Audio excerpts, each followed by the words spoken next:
We want to make sure your product is good. We want to make sure that your team is solid.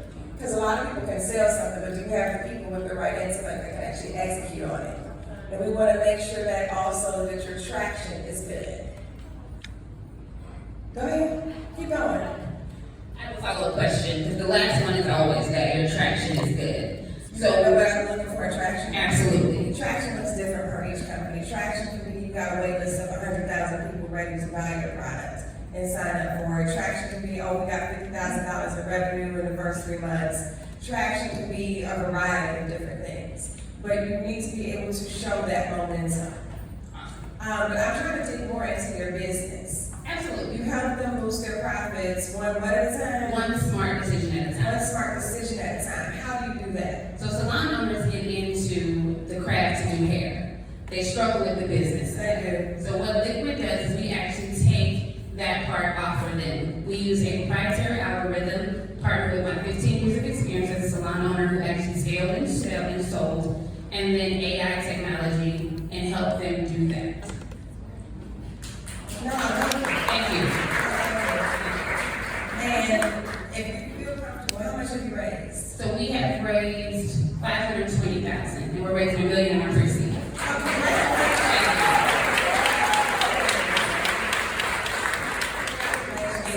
Is it a software solution? Absolutely, yes ma'am. It is a SaaS, we're very SaaS. Okay, awesome. I love it. Thank you. Go ahead, Chris. How are you doing?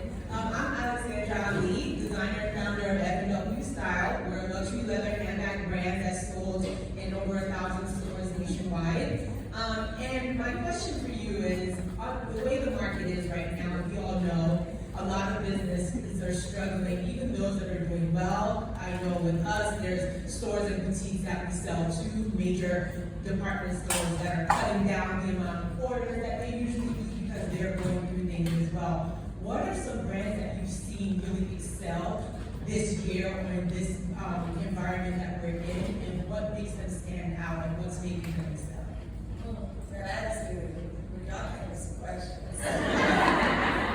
And excuse me for not even turning. I thought I was gonna be standing up all day. When I was dressing short, I need a church prayer cloth. Just like this. But nonetheless, I would say it's really internal. The current macroeconomic climate is what it is. It is. It is no joke right now. We are seeing booming businesses feel it. And from somebody who has like a portfolio of businesses, we see some that we thought were on their way out, and they are high, and some were high, they are low right now. But a lot of it, this is where grit really comes in. This is where I would say that no women of color has the advantage. Because we got one founder, we have run her off like 3 times, she keeps showing back up. I'm like, are we keeping you in the portfolio or taking you out the portfolio? Can we make up your mind? But that's what I mean by like this tenacity of women of color, because we had to bootstrap, had to make a way out of the way so much. So where I was like, well, we bring this person up, what are we doing here on the portfolio construction?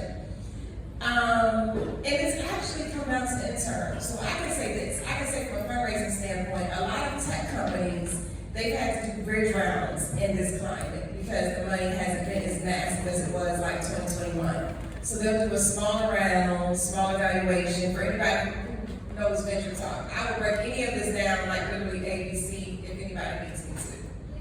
So yes, okay, let me answer that and I got you. And I'm gonna go through A to Z, like what it is we do from the fund standpoint.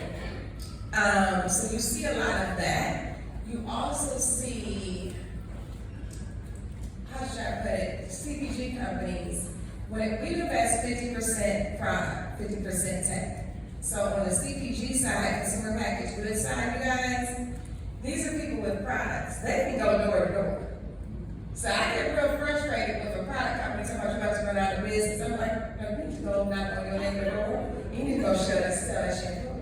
Because there's a way for you to still bootstrap that kind of company. You don't have to be venture back. You chose to be because you want to excel and you want to grow and scale at certain rates. But right now, you want to figure out the way people who did get money figured it out. So you see that. You see where they're having to figure it out. You see the great rounds going for a lot of the tech companies. But what's making the difference, honestly, is not necessarily the type of company, it's really the type of founder. And the mental state that they're in, to be truthful with you. Yeah. Venture 101. So, go ahead, she has a question.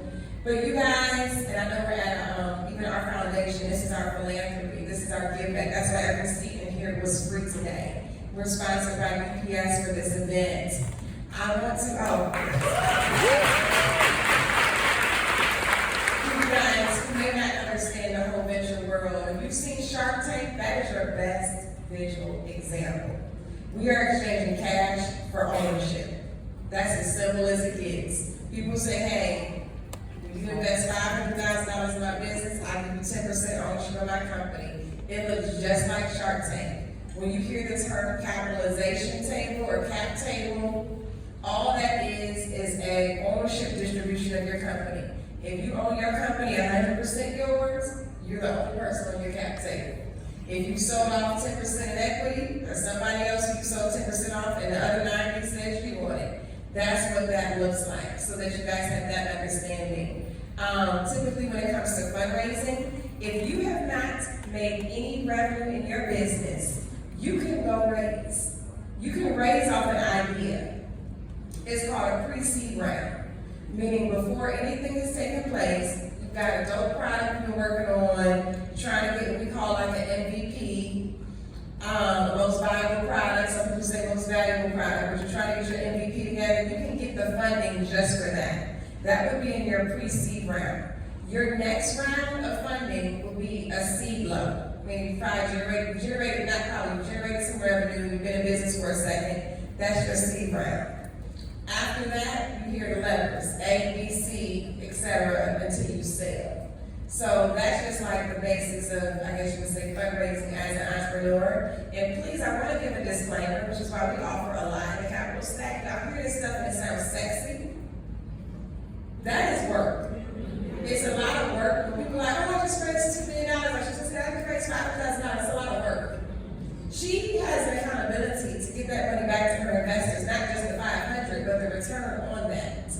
When it comes to venture scale and grows very fast. It's very aggressive. I tell everybody, you may not want venture dollars. This is why we offer more offerings in the capital stack than just our venture fund. You may just want grants. That's free money. You ain't got to worry about nobody calling you, talking about how the business is going or anything. You grow at your own pace. Then there's the loans. The loans do have a monthly payment. It's just not aggressive. It just depends on where you're at in business and if it even makes sense. Venture is specifically for those who want to scale and grow at a rapid rate. You want to take your time, venture is not for you because our funds have 10-year cycles. So our goal is to make sure that you can sell your business within 5 to 7 years. That's how we get our money through a liquidation event. Either you sold your business or it went public, or we sell what we call on the secondary. We invest early stage, so we invest pre-seed, seed A. We invest in the beginning. Somebody coming in for an A round and we invested at the seed round, we can say, hey, you want to buy our shares from us at this rate, and we can make our money that way too. So those are the 3 ways as an investor of a venture fund, we make our money. Go ahead. I just wanted to say thank you for what you're doing for Black women, being so inspiring.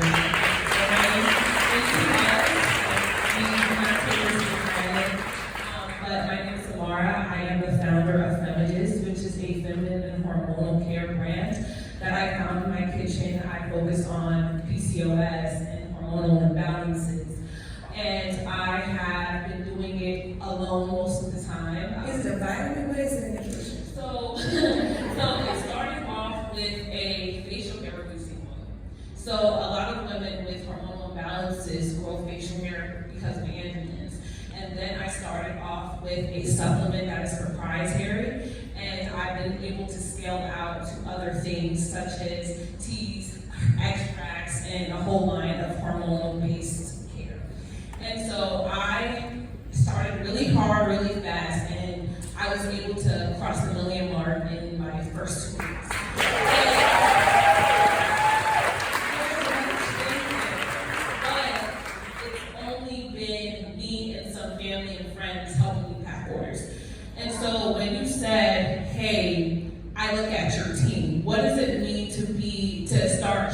strategic team building. Where should you hire first? Where should you hire first? And how do you pay them? Is it equity? Is it salary? So like, what areas would you, like, because I'm beginning talks to retail distribution, like partners, like Ulta's trying to, hey, we want you in our stores, and I'm like, I can't do this for myself. And so what areas would you hire first? And how do you even navigate, because a lot of Black women are doing it by themselves. So, like, how do you transition from I'm working in my business to on my business and I'm delegating? Oh, you asked about 1,000 questions.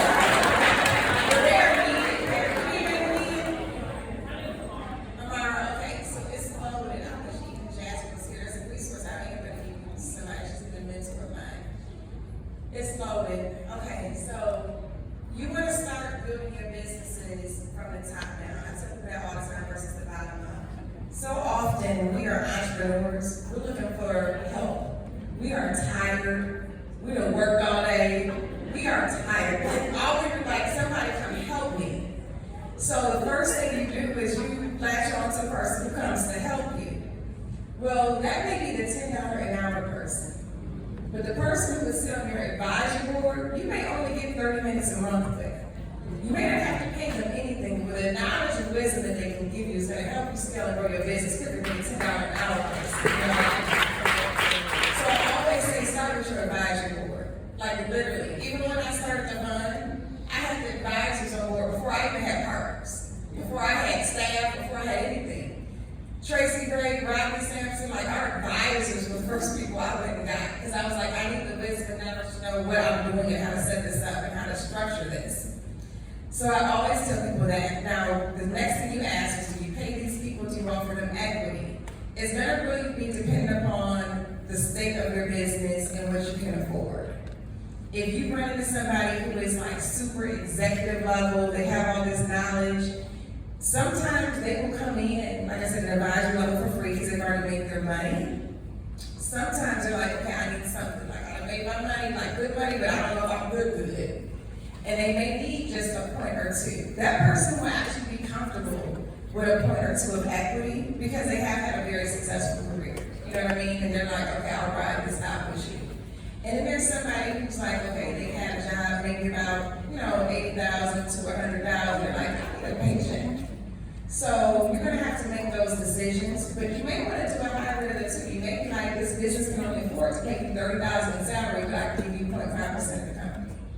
You're gonna have to make sure that your business stays healthy and stays profitable.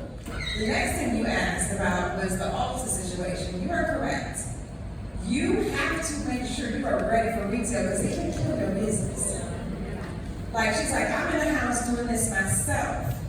If you go into retail and they try to push pressure on you to be in 500 stores, and now you got to crank out all those orders, the second you don't make it, they're going to have chargebacks. And you're going to be like, wait, I got to pay you that this stuff didn't sell off your shelf? Like, what is this? So you have to be truly ready for retail. And even if they're knocking on your door, you may not want to do as many doors as they're offering you. You want to grow at the rate that you feel comfortable at because you want to set yourself up for success. Oh gosh, I wish we don't do a couple more questions. Like you said, they're at time. Where is, Destiny, you got my phone? Because I'm going to give you somebody. This is, she is definitely a mentor. She is definitely somebody I respect as advisory level, but she does the retail strategy for a lot of the beauty brands you've seen. And I saw honestly, a lot of the girls that you see on my beauty products. But she did all the men at first, okay? She ran collaboration. Just come here real quick, just tell her I gave it to you. But,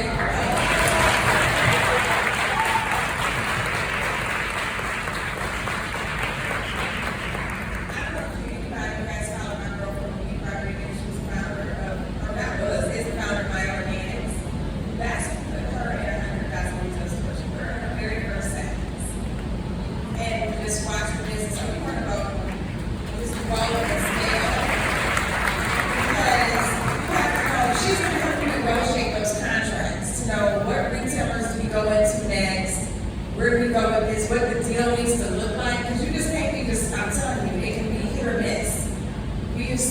but she has that guy, she's like a 40-year vet in the space. She's made them all millionaires and almost billionaires, so, no, so, oh, you're more than welcome, more than welcome.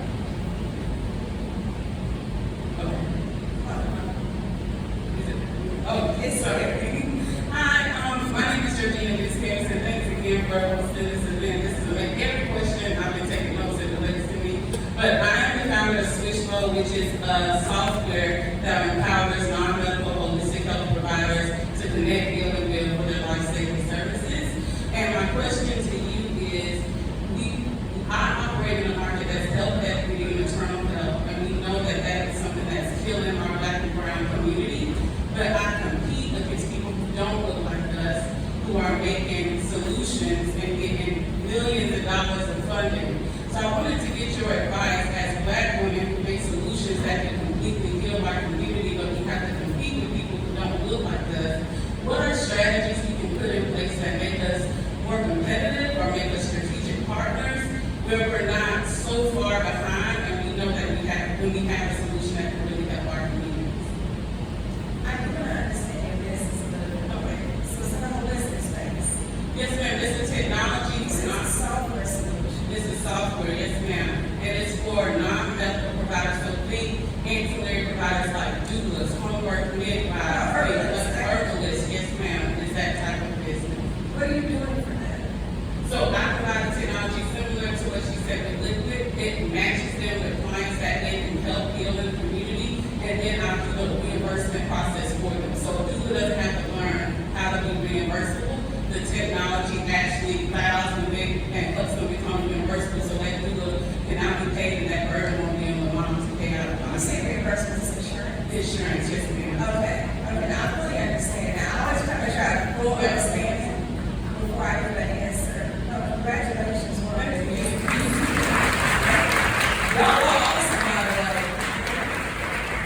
But not that I'll ever expect anything less. You want to know how to be more competitive, you say in the white environment? Yes. A white environment that's trying to help Black and brown bodies and women's bodies. I guess this is just, it is what it is. It's going to be through partnerships. It is. That's the biggest thing that I can think of for a competitive advantage. And I don't know how far along we are in your business. One thing I see that a lot of us in our community never took advantage of is acquisition. And I don't mean us selling our business. I mean us buying other businesses. So you can grow and strengthen who you are by acquiring people who have similar ancillary services right underneath you. That's going to give you a competitive edge too. I sit on the board of Steve Madden, an international publicly traded company that's all around the world. But in the early days, that's how Steve actually grew. He went acquiring other businesses too. So I definitely encourage that in your space if you want to really just beef up to where it's like, oh, we are this level of competitor in this space. Look to see, and it doesn't have to be much, you'd be surprised. There are people that will sell businesses for $20,000. There are people that will sell businesses for $30,000, $40,000. There are people who even like an afternight. They're like, okay, they won't really, entrepreneurship is no joke. So sometimes they just want relief. They're like, hey, I was going to shut it down anyway. I might as well sell it and make some cash off of it. So we hear a lot of big dollar acquisitions. There are so many small acquisitions that take place every single day. So I would say that you can definitely enlarge and strengthen your company through that. And then, like I said, partnerships. You can even team up with companies who don't look like us. It'll be okay. All green is green. It is. It'll be fine. I know I see y'all with the wrap-up sign back there. And you all, we have some real cute merch over there. Tomorrow I'll be at my merch shop. We get some real cute merch over there. She's like, oh, they're waving the flag. Like, you said it's over? She said it is. I'm enjoying it.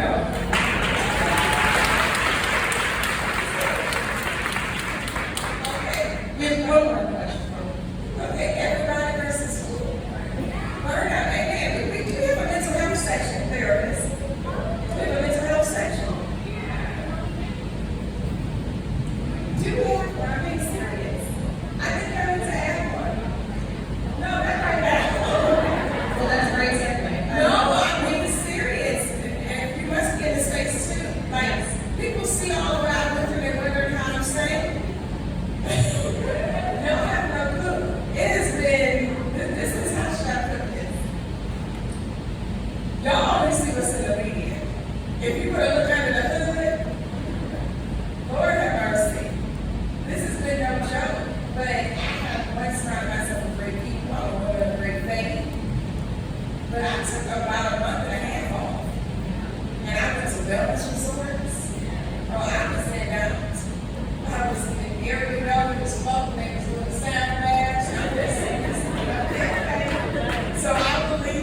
Play Hooky?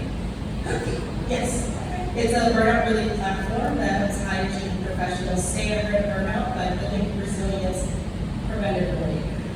So you have talked a lot about, well, this is the Fearless Foundation. Building resilience. Yes, before burnout. Because typically, high-achieving professionals wait until they have no other choice to do something that prioritizes self. So we help them proactively build their ability to recognize their warning signs of burnout, the drivers in those situations, and how to navigate the tools of mental wellness or symptom relief. So that is the core foundation. We do trainings, programs, and have tools to do it. Specifically as it comes to the nonprofit angle or foundation part of your business, I have a program that I started this year with a nonprofit partner in Charlotte that is called Catch Your Breath. It's a mental wellness program specifically developed for entrepreneurs. Because being an entrepreneur for years, I knew just how hard it was, and having a partner that currently supports the financial aspect, they recognize the gap in supporting the person behind the business.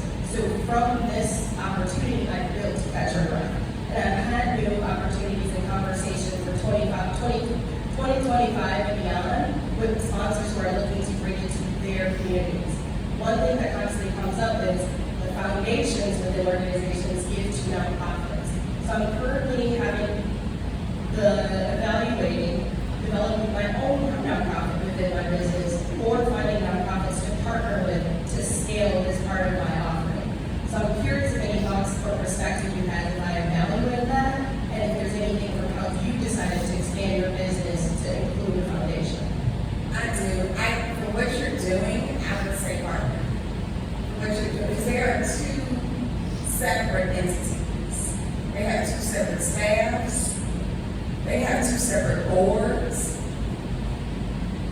I would focus on the main thing, and then I would partner. One thing I will say to people, you can also have a social enterprise and be for-profit. You know, we have nonprofits. We have our nonprofits specifically because of our grant programs. That's the reason why. And it's because we would offer the capital stack of that on the other side. Our other side of our business is SEC regulated, it's an investment vehicle, just two totally different businesses. But for where you're at, I would just, you can partner and still get that mission done. Or you can even change your company to be a social enterprise, or you can even add office to your company. You're now a B Corp. Have y'all heard of that? A B Corp too. That means you're like socially sustainable, social enterprise, doing things to help the economy, or however you choose to position it. There's many ways and criteria you can meet the status, but there's still ways to get around it. So that's why I was like, do you really want to run two different businesses?